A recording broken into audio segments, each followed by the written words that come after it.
Hey girl, so I wanted to tell you about this reading I did for my sociology class. I've been like telling you about some of the readings that I've done that have been really interesting, and this one has been my favorite reading so far. It's just so interesting, and it's things like I'm pretty sure we've had conversations about this stuff before. I find it really interesting. I definitely think it's what I'm gonna write my final paper on. It just is like so it's just so interesting. There's so much that you could get into with this. But yeah, I'll start.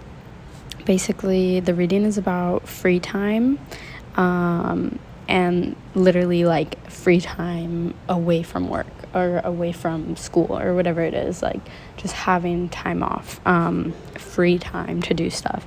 So basically, it's talking about how originally free time was considered as leisure, the term leisure, which is time that is occupied by work, but not necessarily the work that people have like do to survive, right? Or that they don't necessarily need to do like strictly. But free time is kind of the modern definition of that, and it's kind of evolved into that. But free time really is dependent on social conditions of the world and the social conditions of labor. And it's basically talking about how people aren't actually free, how people don't have freedom, and their free time isn't actually free time, that they're still working and laboring during that time. And it kind of starts off by saying that everything about humans is functionally determined. We are born, we go to school, we go to college, we do a job, right? That's determined. There's like paths for everyone, and even if you think you've like chosen a path that you're interested in, there's the social conditions around you that have shaped you and directed you into that path, right? Everything is like determined. And people think that they're acting of their own free will, but they are being shaped by these forces around them. So the main question of this reading is, what becomes of free time where productivity of labor continues to rise? So it's basically talking about the idea of productivity being like toxic, and how, I don't know if you've heard of the idea of the 5 to 9 before the 9 to 5, where you wake up at 5, you go to the gym, you clean your house, you make yourself lunch, you make yourself breakfast, you get a bunch of work done, and you go work from 9 to 5, and then you come home, and from 5 to 9 you do more work. You make dinner, you clean the house, you take the dog on a walk, you read a book, whatever it is. Like, you're still working, even though this is supposed to be your free time, you're still working. And it kind of is talking about this idea of productivity always being seen as good, always being related to success, accomplishment, satisfaction, and the ideas of resting, taking a break from work as lazy, as unproductive, as not doing anything. This idea of like grind culture, where you constantly have to be doing something, constantly having to make money or make good decisions or set yourself up or whatever for success. So it's just talking about that and like how toxic it is. And then he goes into talking about how our ancestors, our predecessors, have literally set up these technological advancements, these machines, these inventions that make our life easier.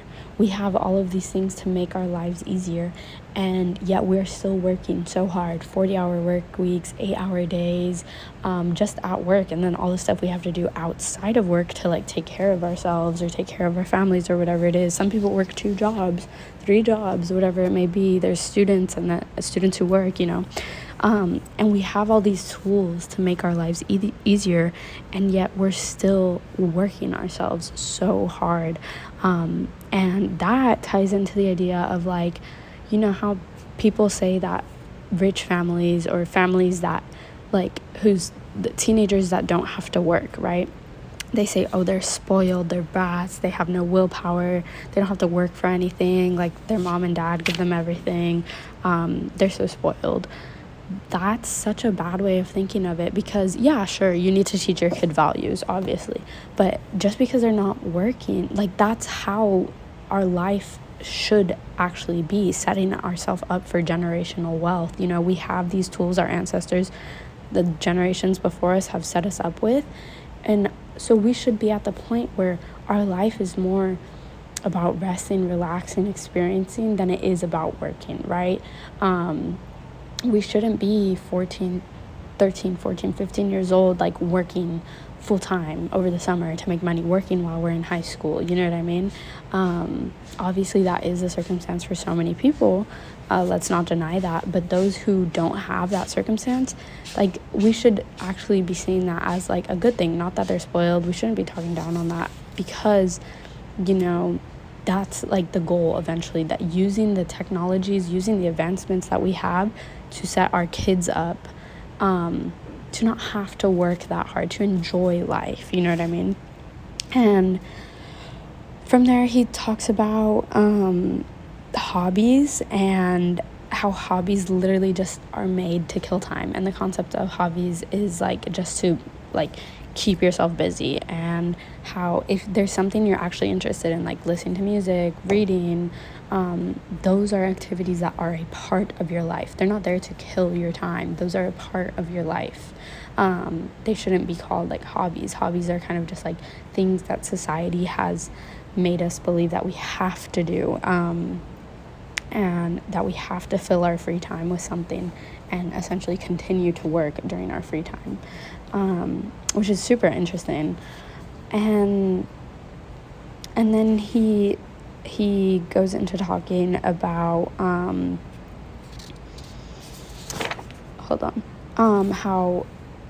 a lot of this just ties into like people not being free, actually, and people thinking they have freedom and autonomous decision making, but everything is organized, everything is compulsory, because of the societies that we live in.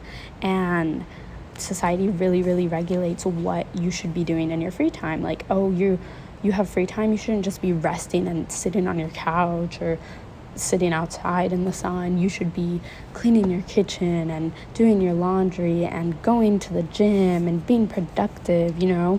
Like, that's what society forces us to believe. And I mean, it's true, like, people have like this need to like do stuff, but a lot of it is influenced, like what we actually end up doing is influenced by the like labor focused society that we live in. And then he talks about boredom and how people have these desires, and they're so excited, and they really want to fill these desires, and that's what their life goal is. And then as soon as they satisfy those desires, they become bored. And how boredom really comes from the compulsion to work and the division of labor, because we are like forced to work, we're forced to do these things. Our imagination as like children gets stifled, it gets pushed away. We aren't able to imagine for ourselves. So when we do have free time, we don't know what to do with it, and that's why we get bored. And that's why we like watch like boring, shallow TV shows, and that's what we consider resting, is to watch a trashy show and then go back to work the next day. And then we kind of like repeat this cycle of we're bored because we never got a chance to imagine as children, and so we just kind of do something to numb our mind and clear our head and quote unquote relax, and then that's what we consider our free time. But if we had the ability to imagine, and we would never be bored, is what he's saying, is that we would know what we like to do, we would know the things that entertain us, and we wouldn't ever be bored, is what he's saying, which is really, really interesting. And it just makes me wonder, like, can I bring back that imagination? Can I fill my time so that I'm not bored, so I don't have to be scrolling on TikTok every day when I'm bored? I don't know, it's super interesting. And then he talks about how the idea of feeling powerless, and he really connects it into political apathy and lack of political participation, which is crazy. He just ties it in saying people feel like they can't make a change, and so they don't do anything, and he ties that into boredom, and just feeling that's what you have to do. And then he kind of ends it off by saying that the idea of DIY, doing it yourself, has kind of really fed the mouth of the monster, and how back in olden times people would pay for a specialized service, and that that would help boost the economy, that would keep people going. But the idea of saving money and doing it yourself feeds into the idea of productivity, and you come home from a long day, and instead of hiring someone to fix your broken plumbing, your broken sink, whatever, you do it yourself, and you associate this idea of having done it yourself as good, as productive, as oh wow, look at me, I came home from a long day and I did this work all by myself. And it kind of brings up this idea of just always needing to do something, and always needing to have checked something off your list and have been productive in order to be satisfied and accomplished. And so yeah, he just kind of wraps it up by saying that free time is literally just continuous labor. No matter what, people are always working. They think that their time off isn't working, and yet they are working, and that productivity is extremely toxic. And I don't know, I just found it really, really, really interesting, because I've thought about it a lot, about how we live in a society that really, really enforces the ideas of being productive, of being on your grind, of making money 24/7, and there's no rest time and no time to literally just sit back. And if you sit back, you're lazy. You're making your circumstances, you're not working, that's why you're poor, you know what I mean? So I don't know, I thought you would find that interesting. Sorry this message is so long, but yeah, I really liked it. Let me know what you think. Love you, bye.